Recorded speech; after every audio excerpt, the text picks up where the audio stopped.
Здравейте хора, как сте? Днес ще ви покажа как си направите вашия флуфи слайм да е светещ. Зато ще ви трябва флуфи слайма ви.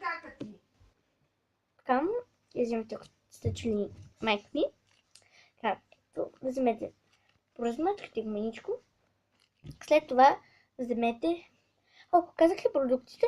За това ще ви трябва слайм, вашия флуфи слайм, свеща и ножица. Така, след секунда ще си дойдем. Така, докъде бяхме? За свещичката и ножицата. Нали така? Първо вземете флуфи слайма ви. Поразмачкайте го, както казах в първото видео. И го направете на топка. И вашия слайм подскача ли като моя? Само секунда да го... Моя подскача доста. Ето сега ще ви го подкажа, ако може да го видите. Ето видях. Ето, ако сте видяли как подскача. Така. Първо вземете флуфи слайма. Поразмачкайте го и го направете на топка. Ето, аз го направих вече на топка. Пробийте дупка с пръст. Спалец или спалец. Ето така. Като корица. И вземете, ако искате, да си го направите така. Така. И ето така, както вземете го и ето така наронете мъничко.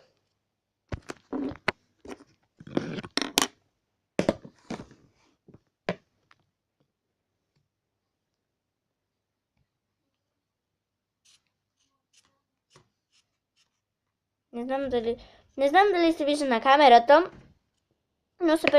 но предполагам, че се виждам.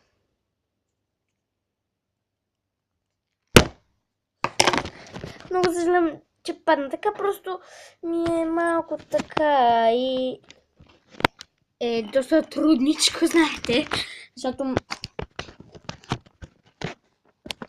защото все пак така е малко трудничко. Но поизчакайте 5-10 минути, докато оправя това. Така, ето ме. Сега, извинявайте, че падна преди. Просто ми е така. Ето наронете, както виждате, аз съм си наронила мъничко и го поразмачкам в желето. Ето така с пръст го размажете. То може да не си личим, но с пръст го размажете. Ако искате, може и в чашка да си го сложите, ето такава мини чашка. Сложете, ако искате, то не е задължително. Просто ето така наронете колкото ви кимне. Колкото поискате, да извинявайте, че казах кимне. Така.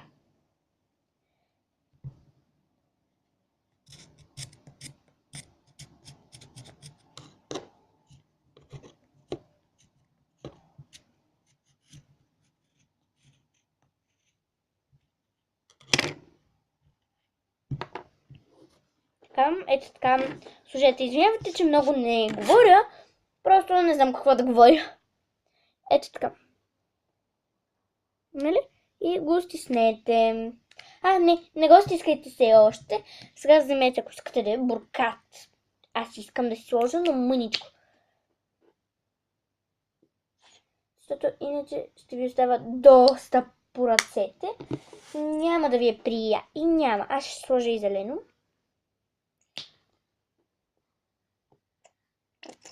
Те се продават в книжарницата на Била тук. Нали, знаете, една Била има на градинката. Така, че ето така и сега го размачкате. Аз ще го размачкам, аз ще се върна, когато го размачкам. Така хора, ето ме, почти го размачках. Още вие може да го мачкате и внимавайте, че погледнете ми ръцете как се направих на прасе.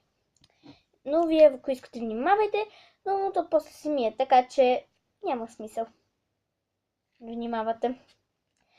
Но все пак, вие, ако искате, внимавайте. Така. Аз ще се върна, когато си измия ръцете. Така, ето ме. И ето го нашия флашлайн, който може би вече свети, не сме сигурни. Сега ще разберем. Но преди да го разберете, го помачкайте доста, за да може бурката или цветът, който сложили, да е такъв. Ето моя, ето вижте как се получи. Ако не знам на камерата дали се вижда бурката, ето тук.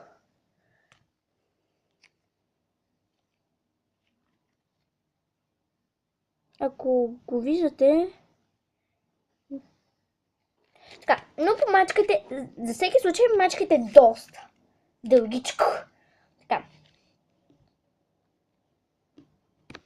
Така, ето аз си го размачках доста хубавичко. Много хубавичко. И сега е време да разберем истината. Дали светим?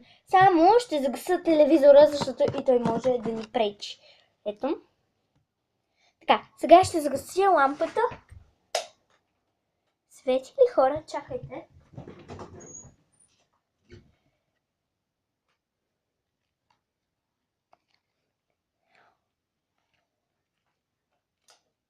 Не знам на камерата дали се вижда, но то светеше.